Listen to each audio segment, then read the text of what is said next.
So one question that I often hear is, well, why a pig head? And in this particular case, I had this idea. I grew up in the country, and so the trophy animal head hanging on the wall was a sort of a ubiquitous thing. People had them in their homes. You go to your friend's house, and their dad, who is a hunter, or their brothers, or whomever, had the trophy room with the animal heads. And I thought, well, you know, that's an interesting idea. It's morbid.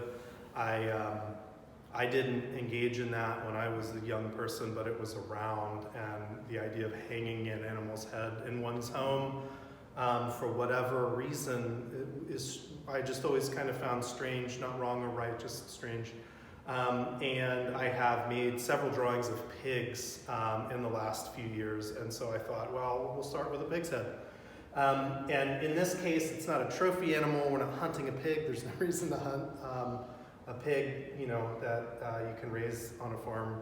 But this is a combination of source images that I stitched together visually of, you know, butcher shop pig's head, which is also sort of an odd thing. I was particularly drawn to the idea of making this sort of grotesque, barbaric leftover of, you know, meat processing, but presented in a way that's hard to be grossed out.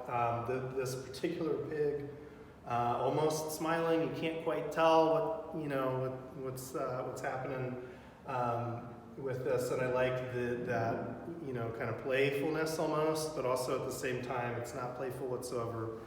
I like the contrast of those two reads. You know, initially you're like, oh, smiling pig, but then you think, oh, where's the rest?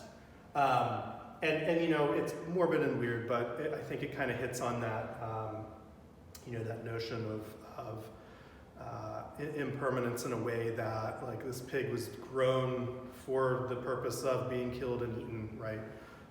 So it was here temporarily, not necessarily to exist on its own as a sentient being, but to feed others. And so, you know, I was attracted to that in concept as well.